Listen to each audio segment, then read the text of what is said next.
रुपया मूल्य का मापक या शोषण का साधन, ये किताब सबसे पहले आई थी जिसमें मैं सह-लेखक हूँ।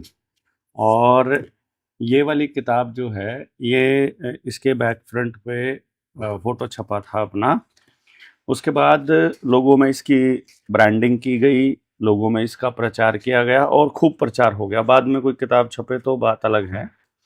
और उसी के ऊपर लोग बाग कुछ और मतलब बिजनेस करना चाहें और इसके अलावा कुछ और करना चाहें तो बात अलग है।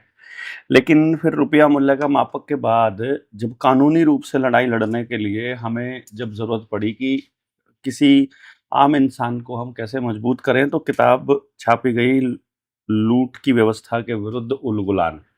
ये जो किताब है, इस किताब में हमने, अगर आप देखेंगे तो जो हेडिंग में भी आप देखेंगे, 5वां जो अध्याय है, जो 5 अध्याय है, बैंकों के विरुद्ध सरफेसी एक्ट 2002 कानूनी लड़ाई के पूरे पहलू हमने इसमें दिए हुए हैं, जो हमारे हथियार हैं, सबसे बड़े हथियार।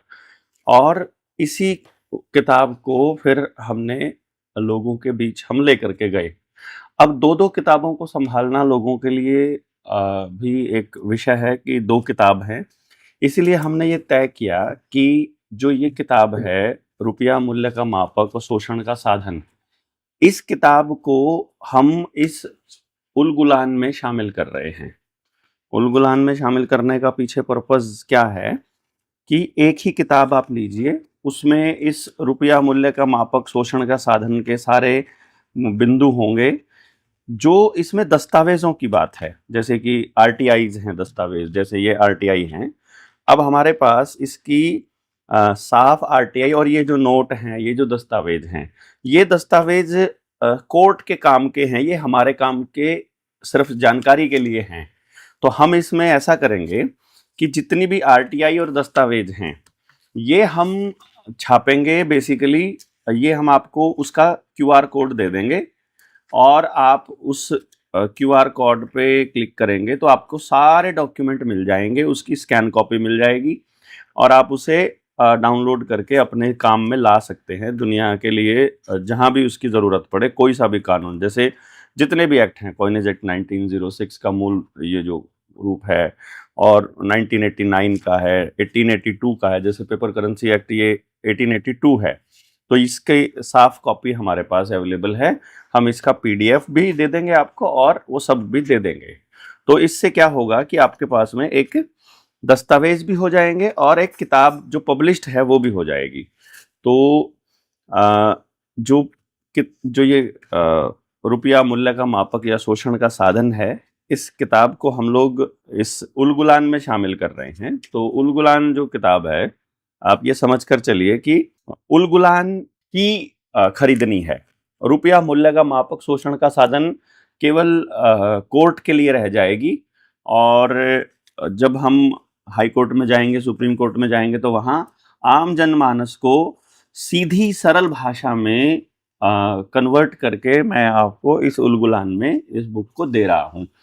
तो एक एक करके हम बिंदुओं को लेंगे ताकि किताब का कोई भी हिस्सा बचे नहीं। मतलब ये नहीं बचे कि कौन सी चीज़ है जिसको हमने इसको लेना था।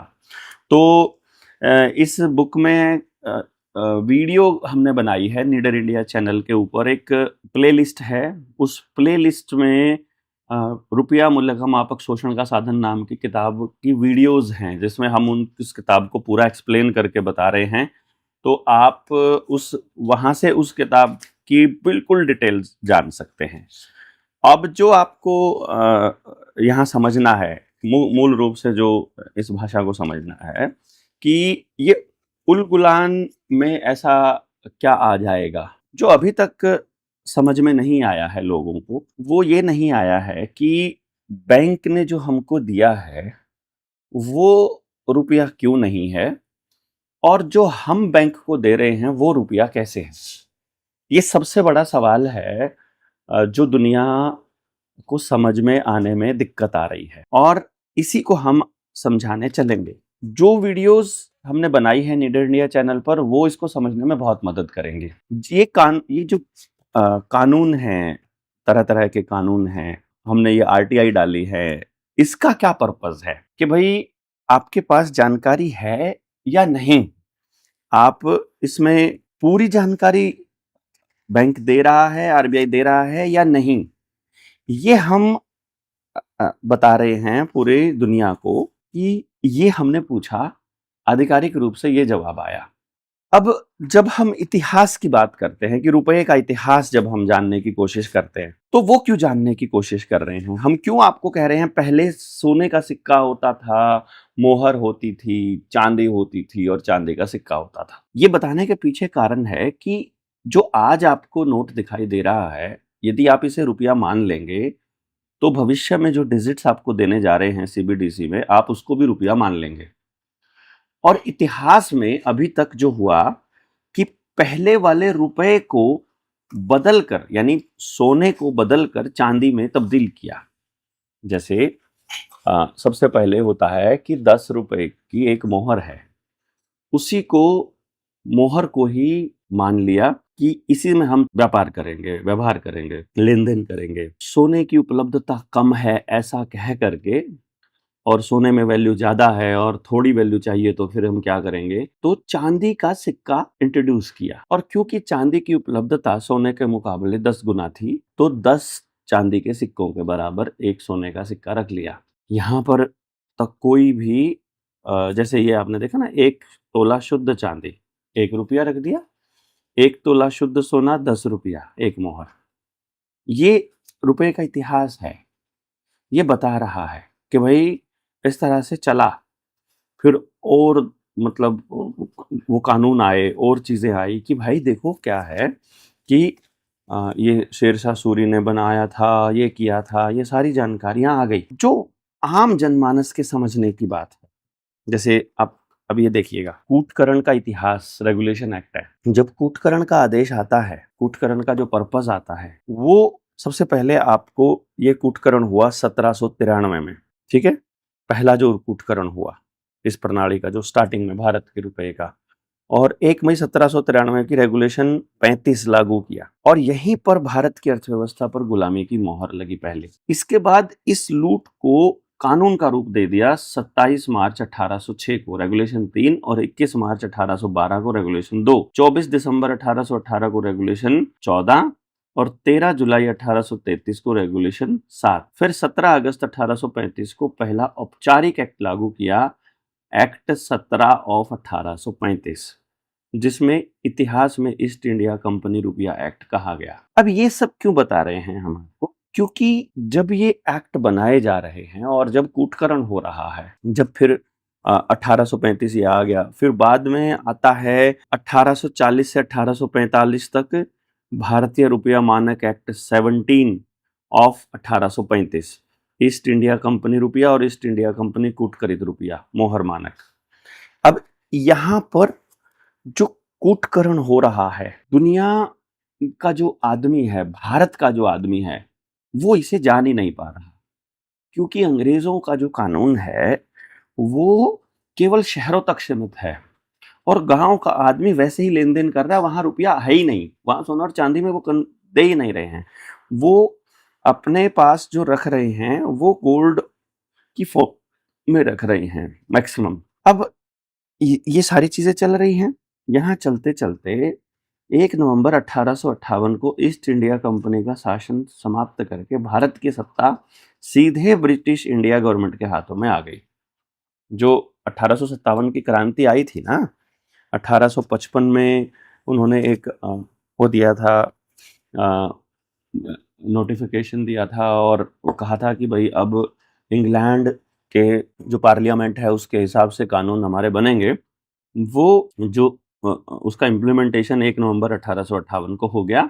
अब ईस्ट इंडिया कंपनी यहाँ वो कानून नहीं बना रही है, अब बना रही है ब्रिटिश इंडिया गवर्नमेंट, यानी कि इंडिया गवर्नमेंट बोल रहे हैं ब्रिटिश इंडिया गवर्नमेंट। और 23 अप्रैल 1862 को कॉइनेज एक्ट लागू किया, यानी अब यहाँ से कॉइन बदलना चालू होता है। यानी अब ये कह रहे हैं कि भाई, और हाँ सची, जिसने पहले के प्रचलित कॉइनेट एक्ट 1835 के मानक और मूल्य को पूरी तरह अपना लिया। अब इसको समझना यहाँ जरूरी है कि जब 62 में ये कॉइनेज एक्ट आता है, तो ये 35 के कॉइनेज एक्ट को एक्सेप्ट कर रहा है एज इट इज, तो उसमें कोई फर्क नहीं आ रहा है। यानी कि वहां तक मानक को, वो जो मानक छेड़ा था उस वक्त अंग्रेजों ने ईस्ट इंडिया कंपनी रुपये में, वो यहाँ पर नहीं छेड़ा जा रहा है, यहाँ कोई दिक्कत नहीं है। और जब कूटकृत रुपया आया, उसका नाम गवर्नमेंट रुपया रख दिया, जो आज भी चलन में है, इसका नाम गवर्नमेंट रुपया है। 4 अप्रैल 1870 को ब्रिटिश शासन ने एक और वॉर किया कि कॉइनेज एक्ट 1870, जो एक्ट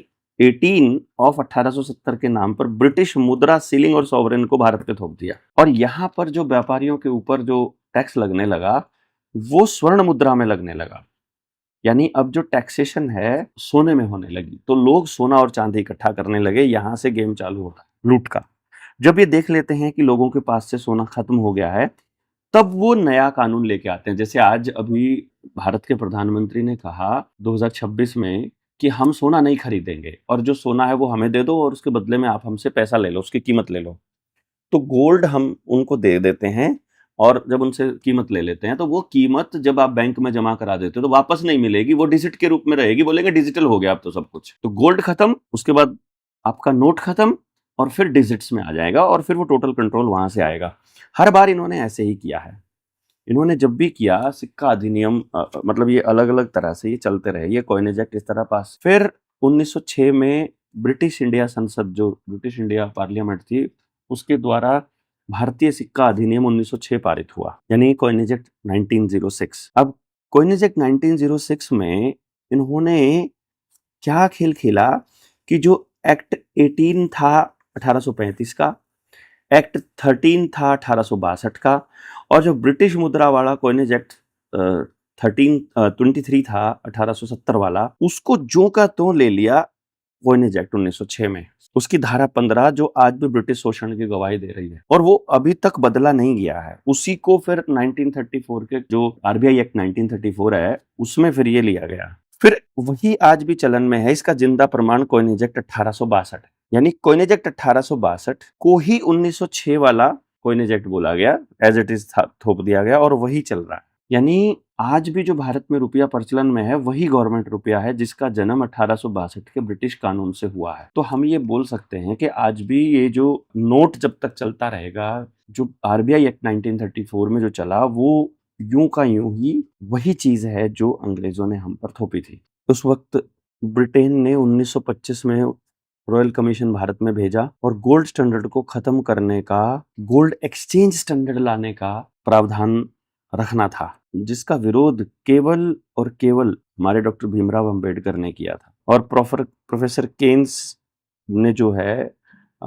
इसके ऊपर बहुत बहस की थी डॉक्टर अंबेडकर से। उस वक्त डॉक्टर अंबेडकर ने कहा था कि गरीब और गरीब होता चला जाएगा और अमीर और अमीर होता जाएगा अगर तुमने इन चीज़ों की तरफ ध्यान नहीं दिया। तो बहुत से लोगों ने ध्यान नहीं दिया, और उसका जो भुगतान है वो आज के टाइम पर हमारी अगली जनरेशन्स कर रही हैं। इसी चीज़ को आगे चलाते गए। अब जैसे गोल्ड कॉइन, गोल्ड बुलियन और गोल्ड सर्टिफिकेट्स जो हैं, वो हमको थोपने की जो जिम्मेदारी ले ली, वो 1933 में ले ली। यानी अभी देखो क्या होता है, इस बात को थोड़ा सा समझना है हमको, कि जब कोई बहस कर रहा है हमसे, बैंक वाला व्यक्ति या कोई दूसरा व्यक्ति, तो वो आपसे बहस कर रहा है कि पूरी दुनिया में ऐसा हुआ था।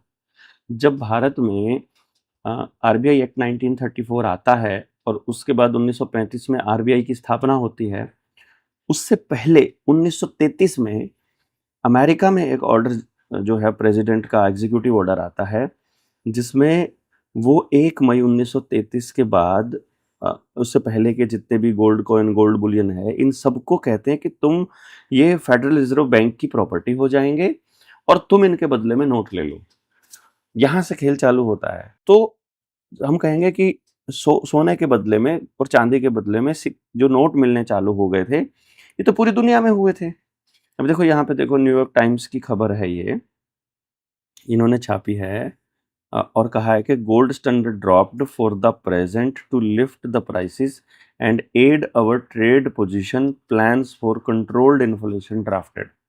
ये न्यूयॉर्क टाइम्स छाप रहा है अमेरिका के अंदर। अब यहाँ पर जो सबसे बड़ा सवाल आता है कि अमेरिका ने गोल्ड स्टैंडर्ड ड्रॉप कर दिया, तो क्या भारत के लोग उसको एज इट इज मान लेंगे? यदि ऐसा है तो इसका मतलब तो हम अमेरिका की गुलामी कर रहे हैं। और यदि ऐसा नहीं है यदि ऐसा नहीं है तो फिर हमें ये समझना पड़ेगा कि भाई भारत के रुपए का जो कूटकरण आपने किया है वो किस कानून के तहत किया है।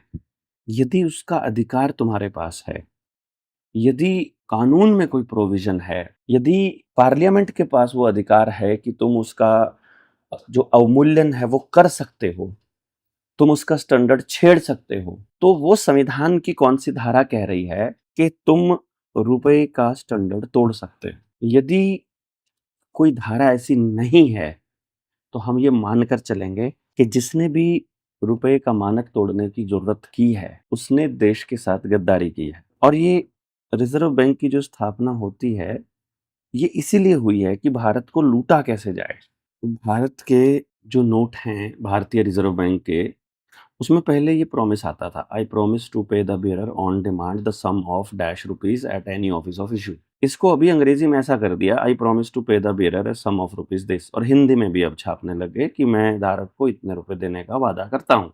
जब इस सूचना को मांगा गया 2018 में, आप यकीन मानिए इसको 2021 तक भी नहीं दिया गया। और बाद में जब ये इस किताब में एक्सप्लेनेशन दिया है उसकी आपको ज़रूरत नहीं है, सिर्फ इतना ही बहुत है कि आरबीआई ने ये मान लिया कि हाँ हमने रुपए के ऊपर जो प्रॉमिसरी नोट लिखा था उसको बदला है। अब केवल और केवल इतना ही आप मांग लो ना, डिमांड कर लो कि क्या आरबीआई के गवर्नर का प्रॉमिस बदलना इनकी पावर में शामिल था, क्या वो बदल सकते थे?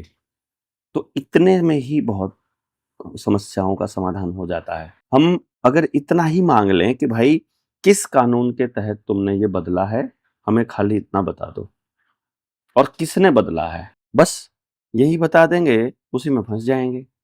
अगर कोई कानून नहीं है तो बदलना क्यों? अब गांधी का फोटो कब लगा? 10 के नोट पे 96 में, 50 के नोट पे 97 में, 500 के नोट पे 97 में, और 1000 के नोट पे 2000 में, और 20 के नोट पे 2001 में। 5 रुपए के नोट पर गांधी का फोटो 2001 में लगाया। अब इसमें किसकी सरकारें थी? गांधी का फोटो क्यों लगाया? क्योंकि हमें लगा कि सत्य का पुजारी थे महात्मा गांधी, उनकी फोटो लगा देंगे तो रुपए पे कोई डाउट नहीं करेगा। अब भारतीय न्याय संहिता के अनुसार कूटकरण अपराध है, बस इसी को समझ लो आप खाली। और जब इसको अब हम बात करेंगे भारतीय न्याय संहिता 2023 में, इसको जब आप ये समझेंगे कि ईस्ट इंडिया कंपनी रुपए को कॉइनेज एक्ट 1862 में जो का त्यों अपना के उसका नाम बदल दिया गवर्नमेंट रुपया, लेकिन मूल संरचना वही रखी, समझे आप। अब बाद में उसकी स्टैंडर्ड वैल्यू बदल करके सोने चांदी की गारंटी हटाकर केवल समर्थन के नाम पर चलाया गया।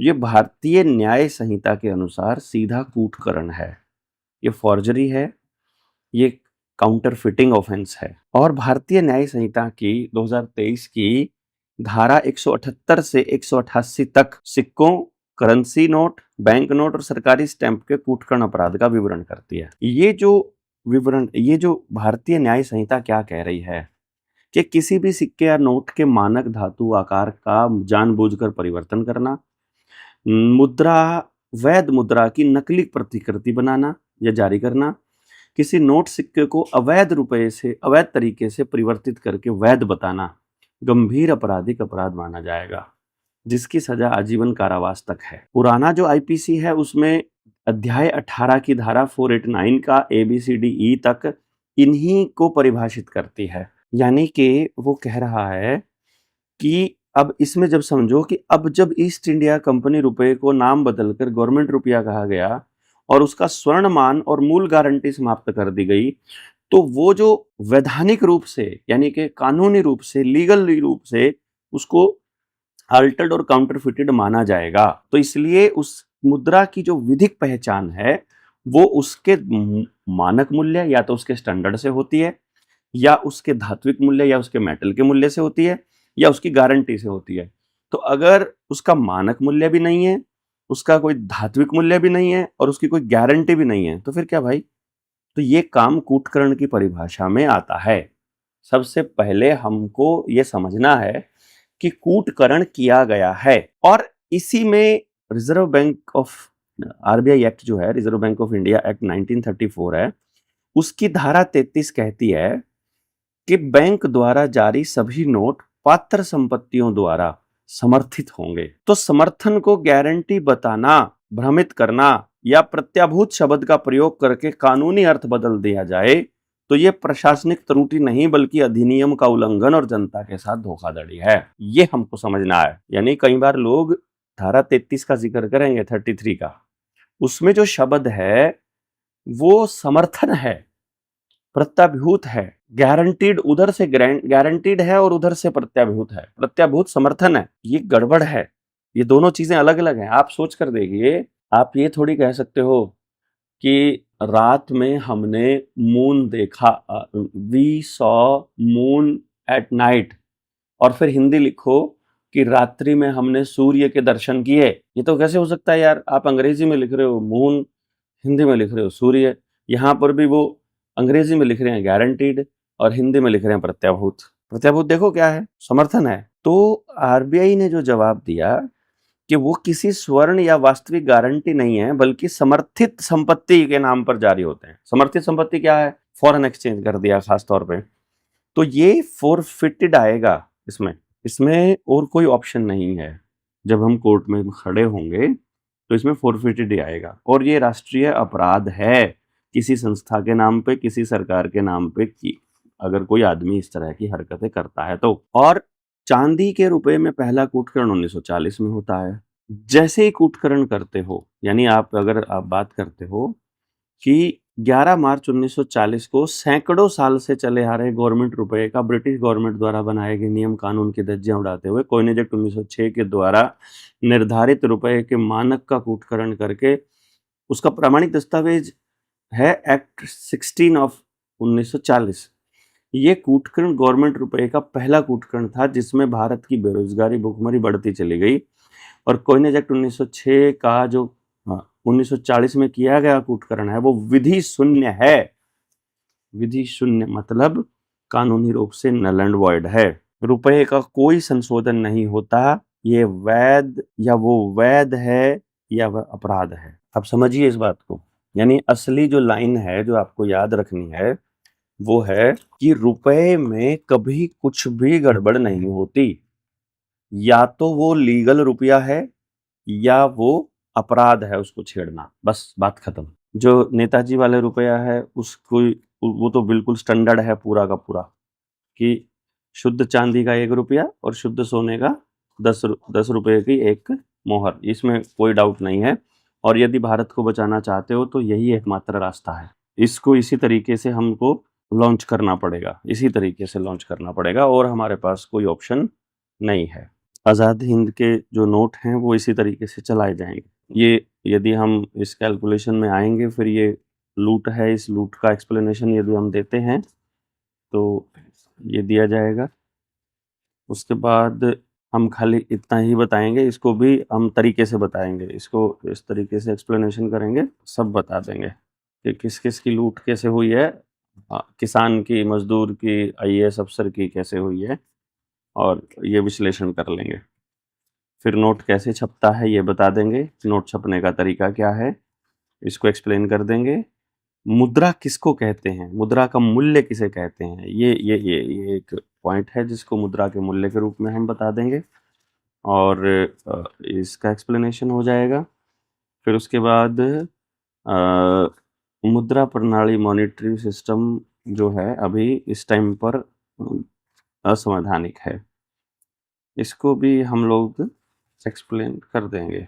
कूटखरीद रुपया, यानी कि अभी हम इस पेज में जब हम बात करते हैं, रेगुलेशन एक्ट आए, दूसरे एक्ट आए, इनका इतिहास अगर आपको देखना है तो हम आपको ये रुपया मूल्य का मापक जो किताब है उसका हम आपको पीडीएफ प्रोवाइड कर देंगे, पूरी की पूरी किताब का। और आप वो किताब का पीडीएफ, उसमें से पीडीएफ में से काम की बात आप छांट लीजिएगा, और जो उल गुलान है वो किताब आपको अपने पास परिभाषित रूप से रख लेनी है। उसके बाद ये पेज नंबर 100 के बाद तो सारा का सारा ये दस्तावेज हैं। ये दस्तावेज आपको वैसे मिल जाएंगे क्योंकि ये कोर्ट में एडमिसिबल होंगे, बाद में हम इनको अच्छे से डाल देंगे।